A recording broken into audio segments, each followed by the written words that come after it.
Danny Trejo avoue enfin ce que Lon soupçonnait de la plus grande tristesse de sa vie, son amour et son mariage. Ce que la vérité sur sa santé et sa femme révèle de la tristesse qui l'habite. À 81 ans, repensant à sa vie, DECHO Park à Los Angeles à ses célèbres rôles d'action, Danny Trejo admet enfin ce que beaucoup ont pu remarquer mais qu'il a rarement dit.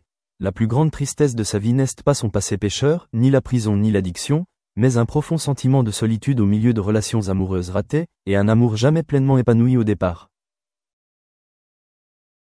Ces années de souffrance n'ont été que le début de la solitude, lorsque son nom, son succès et sa notoriété ont commencé à prendre le dessus sur la personne qui se tenait en lui. Il a été marié 4 fois et a eu 3 enfants, Gilbert, Daniel et Danny Boy, issus de relations et de mariages divers, mais aucun d'entre eux ne lui a donné le sentiment d'être chez lui. Son mariage avec Debbie Shreve a duré plus de 10 ans, mais leur séparation en 2009 lui a laissé un sentiment d'échec, non pas par manque d'amour, mais parce qu'il n'a pas su maintenir le lien profond entre deux personnes qu'il aimait autrefois.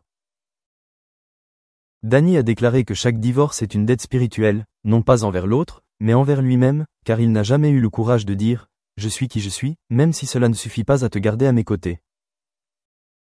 La santé est un sujet auquel Danny a dû faire face de plus en plus au fil des ans. Il a lutté contre un cancer du foie, une grosse tumeur qui l'a contraint à renoncer à la chimiothérapie, laissant son corps épuisé et son esprit apathique. La peur de l'empoisonnement, la surmédication, les effets sur son foie sont devenus des préoccupations constantes. Mais ce qui l'inquiète le plus, c'est l'impact sur sa capacité à continuer à conduire. Si sa santé se détériore, sera-t-il toujours le Danny Trejo, celui qui a sauvé un enfant d'un accident de voiture, qui a utilisé le rire pour apaiser la douleur des autres? C'est pourquoi il admet que sa plus grande tristesse n'est pas la maladie, mais le sentiment d'être diminué. Le héros de la vie réelle perd peu à peu son équilibre. C'est au sein de sa famille qu'il a le plus clairement constaté son changement. Son ex-femme et ses enfants, bien que moins proches qu'avant, s'inquiètent toujours de sa santé mentale. Le fils de Gilbert a vu un jour son père sangloter sur le tournage de son propre film et a déclaré que c'était la première fois qu'il voyait le héros à l'écran vraiment brisé. Danny ne pleure pas souvent.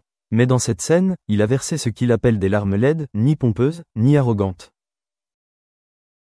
J'ai pleuré pour des choses que je n'avais jamais assez pleuré, a-t-il dit, pour ma mère, pour les enfants qui avaient perdu leur père, et pour moi-même. Ce fut un moment où il a reconnu la douleur que sa famille avait vue, mais dont elle n'avait pas parlé. Danny est resté plus discret depuis. Non pas parce qu'il a choisi de l'éviter, mais parce qu'il comprend que certaines blessures ne peuvent guérir que par une reconnaissance discrète. Il ne recherche pas la pitié, mais la compréhension.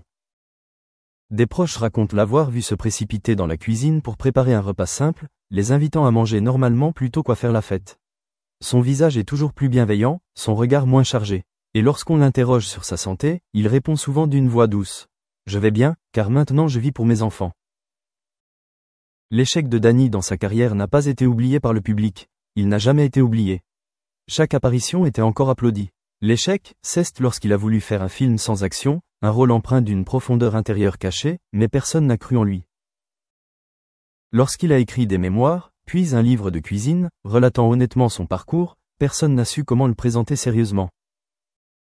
Il voulait raconter son histoire d'aide aux personnes après le programme en 12 étapes, ouvrir une chaîne de restaurants pour donner une chance à d'anciens toxicomanes de trouver un emploi, mais le public a perçu son image de Machete plus fortement que la voix des réussites sociales, du véritable renouveau. C'est là son échec, lorsque le message humain s'est estompé au profit d'une image de nourriture délicieuse et de rôles violents. Il aurait aimé pouvoir dire un jour, « J'ai mal vécu, j'ai manqué de sensibilité ». Il ne voulait pas devenir une icône uniquement grâce à son apparence. Il veut qu'on se souvienne de son sourire aux yeux, pas seulement de ses cheveux en bataille et de ses tatouages. Danny continue d'écrire dans son journal chaque matin, de se rendre régulièrement chez le médecin, de faire du sport à la maison, non pas pour retarder le vieillissement, mais pour garder le cœur assez fort pour continuer à affronter sa tristesse silencieuse. Admettre maintenant que la plus grande tristesse de sa vie est l'absence d'un fondement intérieur suffisamment solide pour lui permettre de dire « Je ne suis pas qu'une statue, je suis aussi vulnérable », c'est un grand pas en avant. Danny continue de travailler, d'être présent, d'aider les autres. Mais intérieurement, il a baissé les bras. Il ne cherche plus à se prouver invincible, mais prouve qu'il est vivant, qu'il ressent toujours et qu'il aspire toujours au véritable amour, non pas à l'écran, mais dans la vie souvent négligée. Danny Trejo ne considère pas la tristesse comme un échec, mais comme un élément indispensable d'une vie pleinement vécue. Il a dit un jour que sans douleur, on ne peut jamais vraiment grandir. Chaque fois qu'il affronte le passé, il ne se sent plus coupable, mais plutôt une série de leçons, la persévérance, le pardon et le fait qu'il n'est pas nécessaire de se faire comprendre de tous pour vivre en accord avec son cœur. Ces dernières années, Danny est devenu plus discret face aux médias. Il participe rarement à de longues interviews, mais fait parfois des apparitions surprises lors d'événements communautaires locaux. On voit un Danny Trejo simple, enveloppé dans une vieille écharpe, vêtu d'une chemise délavée, mais son regard est toujours chaleureux et tolérant. Ceux qui l'ont rencontré disent voir en lui non seulement de la force, mais aussi un cœur brisé, qu'il reconstruit petit à petit avec la bienveillance qui lui manquait dans sa première vie. L'amour en lui n'est pas mort, il a juste changé de forme. Cet amour se manifeste désormais dans la façon dont il prend soin de ses animaux, dans la façon dont il passe plus de temps avec ses enfants, sans se mettre en avant, sans forcer. Les repas de famille deviennent des moments sacrés, sans téléphone, sans photos affichées. C'est alors qu'il se retourne, perçoit ses erreurs passées et accepte ses imperfections. Danny comprend que l'amour n'a pas besoin d'être bruyant, juste assez long et profond pour que, lorsqu'on se regarde, on ne demande plus « Pourquoi toi ?» mais « Es-tu toujours là ?» Point. Interrogé sur ses souhaits inassouvis, Danny ne mentionne ni rôle ni célébrité. Il a confié que son rêve était de construire un centre communautaire pour jeunes toxicomanes, où il pourrait apprendre un métier, apprendre à être humain sans être jugé. Il voulait que les enfants comme lui, perdus, en colère, sans but, aient un endroit où prendre un nouveau départ sans craindre d'être étiqueté. Ce rêve peut paraître simple, mais pour quelqu'un qui a été façonné par la violence et l'incarcération, c'était la chose la plus noble qu'il pouvait laisser derrière lui. Sa famille, et surtout ses enfants, s'inquiétaient constamment de la santé physique et mentale de leur père. Gilbert, l'aîné, confiait un jour que sa plus grande crainte était qu'un jour son père se taise à jamais sans avoir terminé tout ce qu'il avait laissé en suspens. Daniel envoyait souvent à son père de petits messages, lui rappelant de prendre ses médicaments, s'enquérant de sa santé, et parfois simplement une vieille photo de toute la famille à table. Pour Danny, ces petits gestes étaient plus puissants que n'importe quelle récompense. Les amis les plus proches de Danny remarquaient également le changement en lui. Il n'était plus l'homme qui hurlait et fonçait sur tout avec une rage intérieure qu'il taisait.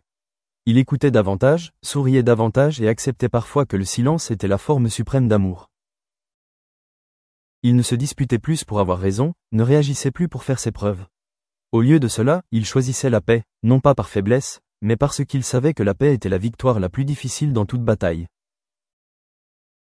Danny Trejo n'est plus une icône invincible, mais un homme qui a perdu et chuté, mais qui choisit de se relever chaque jour avec gratitude et humilité. Il ne voit plus le monde avec le regard endurci de quelqu'un qui avait peur d'être blessé, mais avec l'empathie de quelqu'un qui sait que chacun mène un combat silencieux. À 81 ans, Danny ne court plus après les projecteurs. Il choisit des chemins plus modestes, moins bruyants, mais plus significatifs.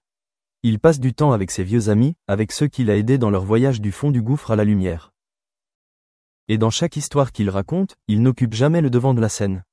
Il permet à ceux qui l'entourent de se sentir vus, entendus et vivants. C'est là qu'il trouve sa plus grande guérison, pouvoir donner aux autres ce qui lui a manqué toute sa vie. Danny Trejo admet enfin que la tristesse ne se cache pas. C'est la cicatrice de ce qui est perdu, et aussi la preuve de ce qui est encore là. En se promenant dans Echo Park, où il a grandi au milieu de la violence et de l'obscurité, il ne se sent plus comme